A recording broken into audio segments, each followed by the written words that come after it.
Welcome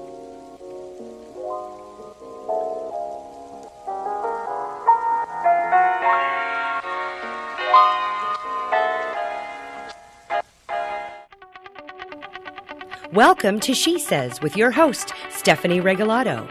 She Says guests share stories from their challenges to successes and, most importantly, the journey of womanhood woven alongside the collaboration of sisterhood.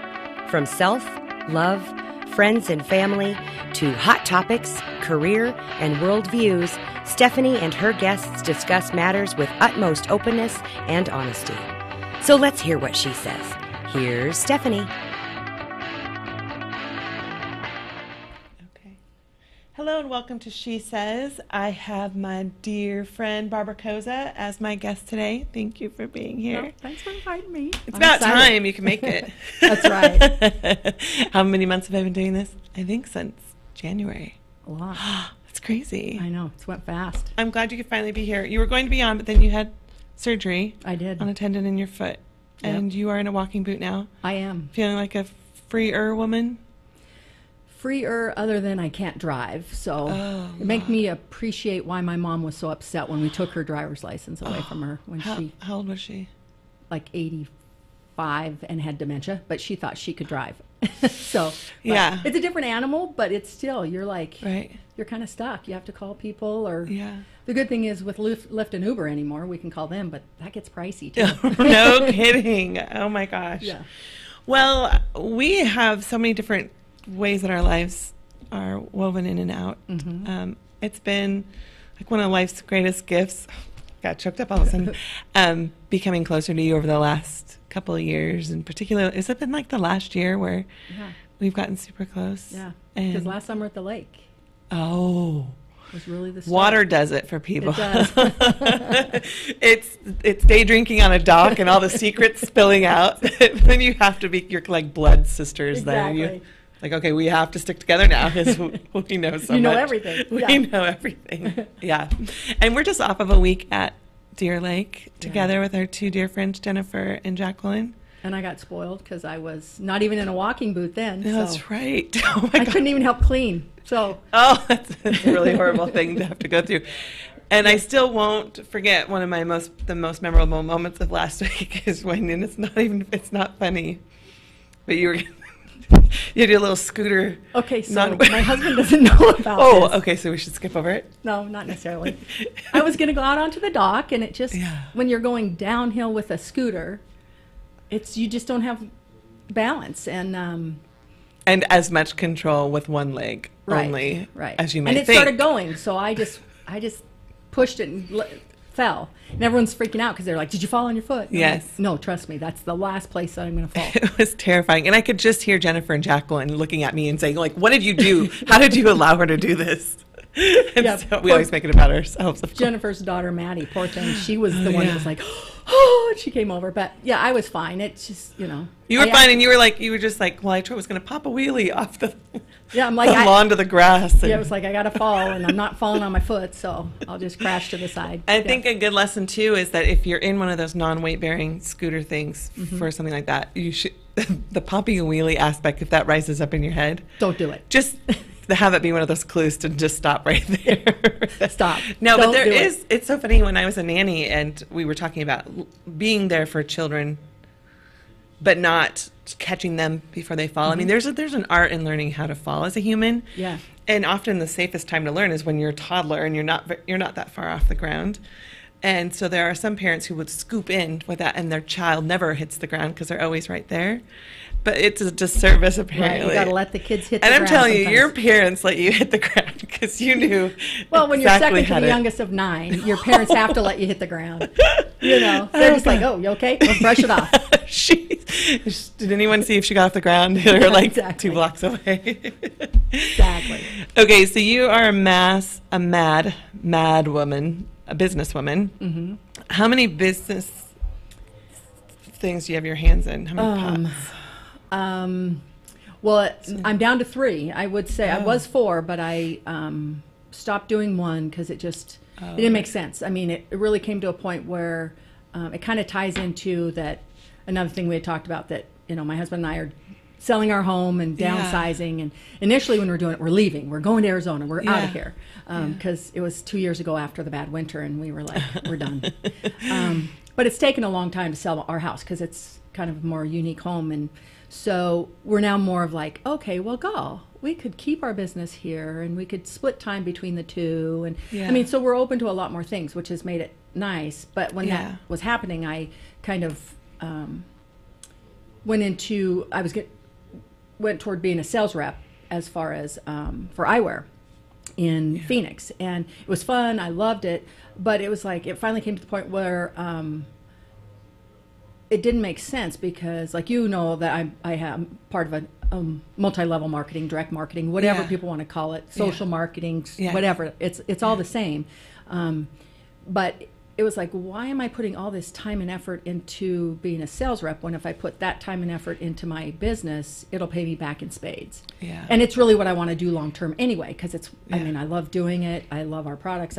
It's fun. And and we all know we want to go where we want to go and do what we want to do. And it goes with me. I mean, like, go to the lake and I can send some messages and talk to people and, build my business. And that's ultimately, that's what I want to do. So, so that, and then we own some property and stuff. So, and then we have the optical store. Cozza Optical. Yeah. If anyone didn't make the connection. That's why I have cool glasses, Yeah, you always are. That's what people always like, do you really wear glasses? I'm like, well, if I want to see you, I could put contacts on. You just don't play a glass wear on TV. You actually are. I actually wear glasses.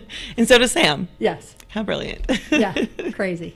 So, so really three. And my joke is always, like when I started the sales rep thing, my joke is always, that millionaires have 7 streams of income and I'm just working to get to 7. Yeah. Well, I've decided, I'm going to readjust that is, they can have 7 streams along the way, but really you're probably going to find one that makes the difference. And I found that one. I just am working to grow it more. So well, and when you have multiple things, you just have to be aware of how you're washing yourself out from the possibility of any single one of those by having so many of them. So, I mean, if things come along the way and you have it built and that's a stream on its own and then you figure out something else. So you really do have to, people can't be tricked into that whole notion of finding 7. Right. Because they really need to build upon each one of those streams before they move on to another stream. So and they can still have the stream feeding them and giving them funds. Like the buildings we own. I mean, I just have to manage those a little bit, but it's going to pay us back and we don't have to worry about it. Yeah. Where then you can go on to something else. Yeah, exactly. Where if you have to be in it on a daily basis, that's a different animal. Yeah. No kidding. Are we able to say the MLM? Or are we not able to? I don't know. I don't know what the... I mean, we can't... I know there's restrictions, like, because what most people don't know is... So most MLMs, the big reason why you're even asking, why it's even an issue is because we can't... Because we have the inside track. You have a podcast. I have a business. They want it really to be a level playing field, so that everybody is moving forward in the same thing. So, but I've been approached by other ones, but I always tell people, I said the best thing for me is I have the best answer when anyone approaches me. I can be a referral source if I believe in what you do, but I'm never going to be your business partner because I found the one that is right for me. So yeah. What do you say about people that have a negative, there's this negative stigma associated with MLMs? If they're willing to talk about it, because some people are so stuck on it, they won't even talk. And I'm like, okay, well you're not open to hearing because of, I'm like, if you can tell me, what happened in your life that made you feel that way, or is it just things you believe or you've read, or But if they're willing to talk about it, like if they're just like, well, I don't like how they spam you and da-da-da. And I'm like, okay, well, it doesn't matter if it's an MLM or any business. There are people that are going to do especially now with sponsored ads and everything that's coming at you on social media. It doesn't matter what it is. Right. People are going to do business because we're all independent business owners. So we're going to do business the way we want to do business. Yeah. I don't spam people. Right. And the people on my team don't spam people because that's not how we do business. Yeah. And I can't change some people doing it that way. Right. It's sad because it makes it harder sometimes for us. Yeah. But if they're willing to look at it, it honestly is the best marketing plan out there. Mm-hmm. Like I had a gal one time say, "Oh, well, she kind of started like bad mouthing it based on like, because we used to be, the company I'm with, we used to be in high-end retail before they went direct market. So she was like, well, so now they do the spiffs to the consultants or something. I'm like, well, no, really what the difference is, instead of paying those high-end department stores money to be on their shelves, they're now giving those funds to the people like myself that are out selling and building their businesses. The beauty is we don't pay marketing because we do it. And it's honestly, it's a brilliant marketing plan. The thing that's hard is what most people remember is how Amway used to be. And that's we're still battling that. And that's why if I ever am talking to someone, and if I'm going to have like an event, we don't have to have parties like the old, you think of like the Tupperware parties and stuff. And our company's not built on that. We do have events or parties, but it's because we want to get our friends together and talk and have a glass of wine. But if I'm going to do that and I'm going to present my product, I'm going to let them know I'm going to do that. I'm not going to blindside you when you get there. The other thing that I've noticed too, just observing human nature through social media, when I see people complaining about MLMs or MLLs or whatever, I don't know what I'm saying, but they say things like, in this one in particular, she said, this woman just keeps sending me things via Facebook Messenger. And I don't reply, and I'm not going to reply because I'm not going to give her the time of day because I don't believe in these things. And I want to say, gosh, just give people the courtesy of saying a no thank you as well, because when people are really excited about products, no matter what it is, and we can list probably 20 we all know of right here, they're really excited about it. It's worked in their lives. They've seen it work for others, and they're just trying to share the possibility or opportunity with others.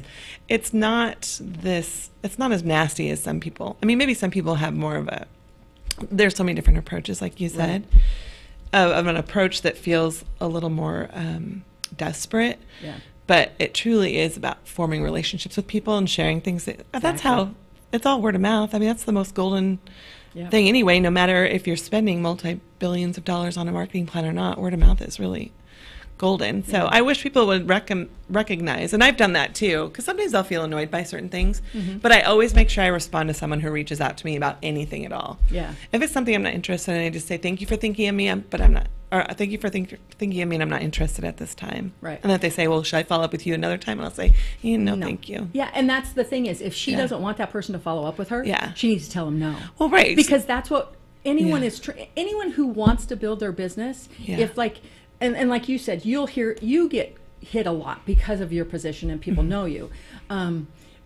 But unless you tell someone no, they're going to keep following up with you. And if they have a personal relationship with you, even if you tell them no, they may follow up with you.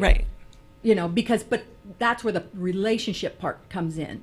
Because you can be friends and then it may come up in conversation or something. But if it's someone she's just reaching out to because she's met them once or whatever, and if the person doesn't want anything, she wants that to end, she needs to tell them no. And say, please do not reach out to me again. I'm not interested in the least bit. And instead of just getting irritated because a person keeps reaching out to her. It's so funny how humans are some of them are so confrontational and others in certain moments, and others just like wheel way back and they're uncomfortable with the maybe it's easier to just go to like straight out war, because you see that happening on Facebook. I don't anymore so much because I've unfollowed the warriors. Those kind of warriors.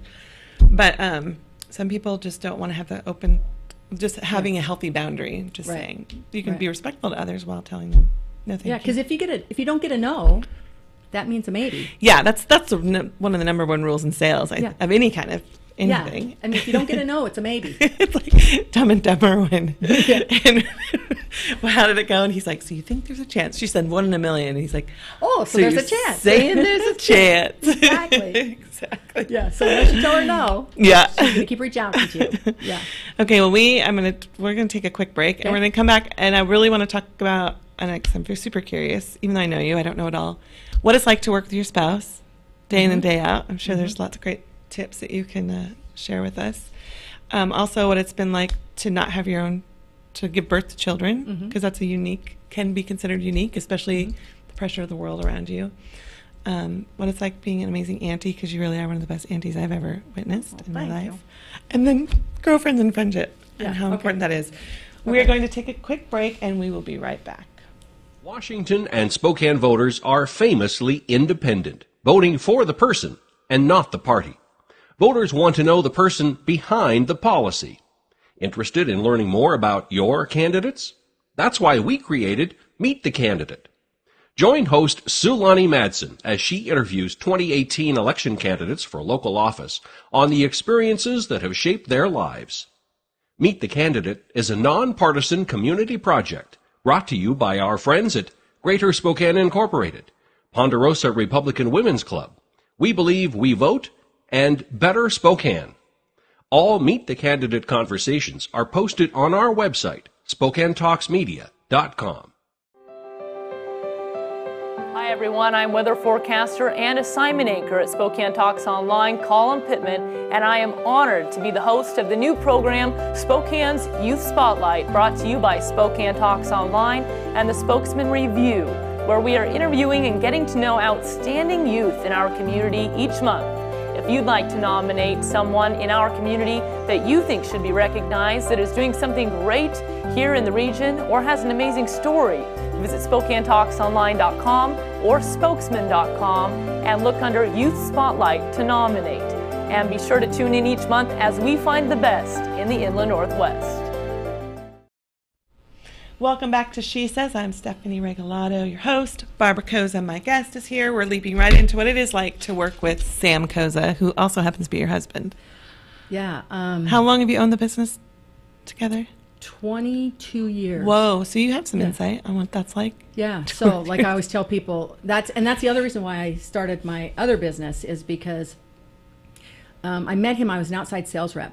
And that, honestly, that is what I love to do, whether it's in sales. I love to be out and about and being with people, and that's what feeds my soul, is to talk to people and being out. And I've been in an office for 22 years, so it's like, whoa, okay, time to So you know, actually, it's not as hard. The hardest part is finding a time where you talk about something other than work. Because, and I know some people do that really, really well, but when you're really small and you do what needs to be done, you talk a lot about it. So he always, when I'm in the office, I think he does it when I'm not there too, but when I'm in the office with him, because we're usually at different stores now, but he'll always tell people, I broke my #1 rule. I was never going to work with my spouse.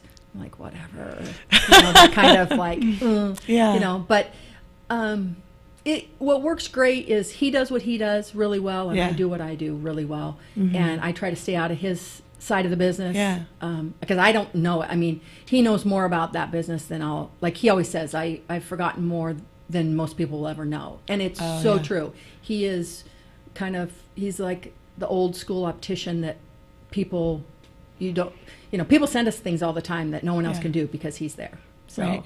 And we have the tools to do it. So, I mean, it's been a learning curve, and I'm still learning. So. Well, I'm sure like any relationship, it has to be something that you choose on a daily basis to approach positively and with openness and understanding that if you want to be right or if he wants to be right, you'll both lose. Right. Kind of situation. So and sometimes you have to walk away. Yeah, exactly.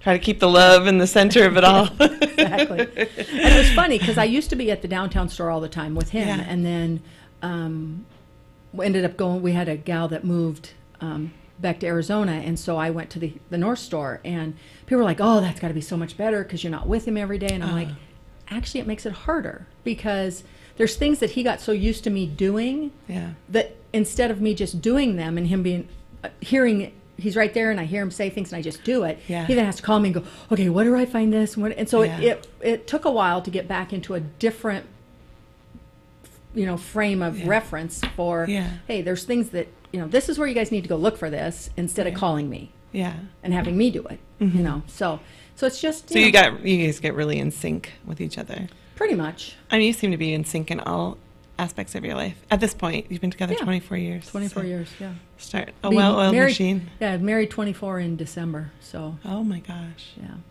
How long did you know each other before you were married? I'm a writer, but I can do math. So we met in March, we got engaged in April, and we got married that December.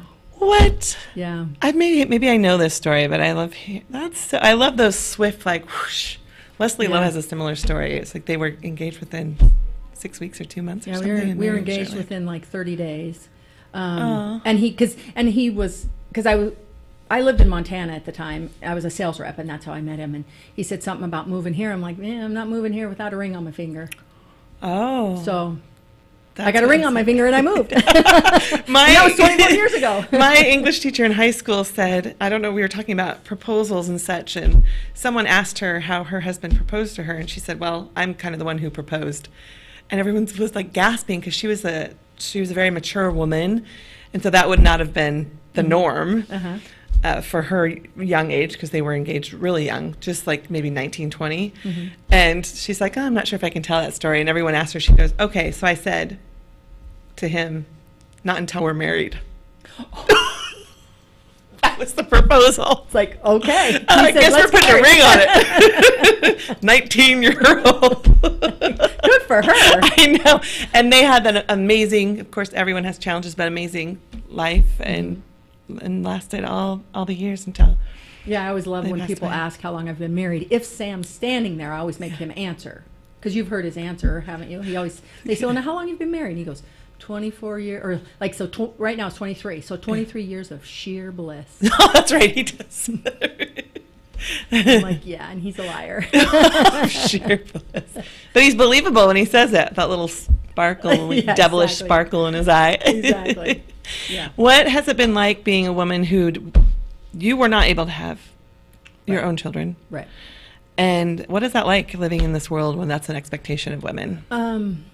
You know, it was really. I went through a time where it was really hard, because I always wanted kids. I always thought I'd have kids, and always. Yeah. And you know, people always ask, oh, you know. Yeah. And they when are you going to have kids? And I just want to say, I've learned now, and I wish I had the maturity then that I have now, because I would turn and said, really, that's none of your business. Yeah. And I mean, I've met a gal that's what she said. Somebody asked her one time, and she told them straight out, she goes, really, that's none of your business. And I'm like, I wish I would have had the, I guess, strength or whatever to say it that way. Talk about healthy boundaries. Yeah, you can like, just hey, tell people that's my thing, not yours.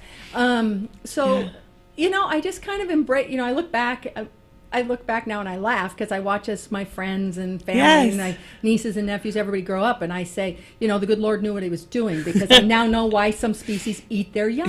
Oh, yes. Because I like watch what everybody goes through, and you know, my sisters are all like, oh no, you'd be fine, because the things your kids do would not be the things that bother you. You know. Oh, that's not 100% the case. Yeah. Well, like some of my nieces and nephews. I mean, not for me. I love my children. They never irritate me at all. Never, ever. And they love me, and I never irritate them at all. Yeah. So, you know, it's just, it hits every once in a while still. Like in my business, you'll have people talking about, oh, well, the stay-at-home moms, and they go to the soccer games, and you meet the parents, and you meet the people this way. And I'm like, that's not in my wheelhouse. I don't have that. You know, that's not something wherever I'm going to meet people. Right. So you just look at things differently. But I think if you talk to people, there's a lot more women that have never had kids than most people realize. I think so too. And the most brilliant thing, my 13-year-old and I just had this conversation yesterday about some family members that we have within our friends group and young teens who had a discussion, I guess, at the lake last week about that they do not want to have children. And it's just open, like, I don't want to. It's just not something that I'm planning or something in my list of things that I need to accomplish or do in life. And I love that they have that freedom, and that they're being raised in that space where they can truly honor themselves and ask themselves, what do I want to do? Because particularly for women, early on, I mean, we're just still blossoming out of these expectations of being homemakers and baby factories to some degree. I have a baby factory, I have kids, but so I love it that there are lots of different ways to do life, and the most important way to do it is the way that works best for you and resonates best for you. So, I mean, your situation is a little different because you had desired to do so, but you went with the flow. You just get past it, And the thing, probably the hardest thing is when people wish me Happy Mother's Day. And it depends on the year. Sometimes I tell them, I'm not a mom, so don't wish me Happy Mother's Day, but thanks. You know. And then I have, but then like I am a godmother, you know, and you know I was a dog mom. I don't have dogs anymore, so you know, so there are things that but you know, I just depends on my attitude that day. Yeah, if I'm being feisty, I say I'm not a mom. Right? You know? Yes. Yeah. Well, and you're an amazing auntie. You have such close relationships with all of your. With most of them, yeah. With most of them, there's a lot. So I have Sam's side. I'm really close to my nieces that are here in Spokane, and then I have a huge family. Like I said, I'm second youngest of 9, and I'm the only one that didn't have kids. So yeah. So it's like there's a lot on over there too. Yeah, there was a meme or something going around Facebook last week that I saw that talked about aunties who do not have children and what particular special magic they can bring to the lives of their nieces and nephews that no one else can bring. Like that's a very unique presence that you can have in the lives of those kids. So I mean, you've definitely poured your heart out in lots of ways. Whenever I can. Yeah. And you're so loving and dedicated to all the people in your life, no matter how old they are, even if they're your friends or your age. Speaking of friends. Yes. What has it been like for you with relationships with women, and then as you've developed closer friendships over the last few years? You know, I've always had like friends. It's funny, I was just talking to somebody about one of my girlfriends from high school, and she's one of those people that we cannot talk for 5 years and I'll pick up the phone and we'll talk, and it's like we talked yesterday. Right. Yeah. And so I have a handful of those from childhood even.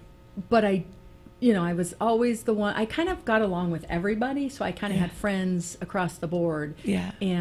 But it's different now, like the group of us that are friends. I mean, it's different. It really is. It's like because we've done so much, you've had so much life that it's, you know, they're willing to kind of listen and go, oh, go. I can help you get through that one because I did this.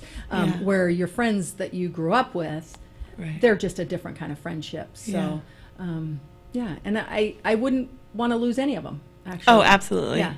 And then there are those friends, like, I always believe, like, people come through your life for a reason, and some stay and some don't. Right. And some of those that don't, I'm really glad they didn't, you know. So you're glad they move on and live their life, and I'll live mine. And, you know, I'm not into stress. You know, I have enough, like with owning a business, there's enough stress. Truly. Yeah, so I don't need friendships to be stressful. Right, you know? absolutely. Well, and I was saying any of my friends these days who are going through some sort of a life transition or like a breakup or a divorce or such, I say don't even think about dating or relationships, romantic relationships at all. Give yourself time to rest and recover, of course, and soul search, and lean into a pack of really good girlfriends that you can trust, or even just one or two or three or four, however many it works for you, because that has been the greatest gift of my life in the last 5 years in particular, after my second divorce, is building relationships with women who I can 100% be myself at any given moment, because how we present ourselves changes throughout the day and throughout the week. And they still love you. It doesn't matter. And, no matter what. And to really feel that love from other women helps us feel our value when we've been kind of chopped up and spit out through time. And so that's been such a gift for me, and I definitely recommend that for anyone. Yeah. I mean, so much so that it put me in a space where I knew I would be 100% okay if I never had experienced another romantic connection for the rest of my life. And here I was in my early 40s and thinking that I'm 100% A-okay with the community I have and the love I have. And actually sometimes I think if I had to choose, you know, that you always hate those. My kids always make me play these games, so then I play with my head too. Would you rather be eaten by a shark or be eaten by a pack of rats? You know, like, why does it have to be so gruesome? Yeah, exactly. Why do I have to be eaten alive? I'd be like, I'll do the shark, it's faster. Less pain. Yeah, exactly. Oh, the whole thing. But so it's about as torturous to think of that. What would I do if I had to choose my good girlfriends for the rest of my life and never having romantic connection again, or a romantic connection and never having girlfriends in my life? Without hesitation, I would say pack of girlfriends. Yeah. Just because there's so many. Well, maybe because also that we have this 4 little core. Right. The Fab Four. The Fab Four. Yep. That Truly, and we are connected to each other blow by blow throughout the day, every single day. Mm-hmm. And I've really never had that kind of connection before in my life. So yeah, I've had that. I mean, really, I would say the only people I've ever had that with are my sisters. Right. You Yeah. know? And I have 5 sisters. So, but they also have their lives. So again, they're all moms, and I'm not. Yeah. So, like it's a different relationship too. And you know, and then our parents passed away 3 years ago, and so that actually changed the whole whole dynamic again. And it was just like, but I do know if I ever needed anything, I could call my sisters or my brothers. Of course.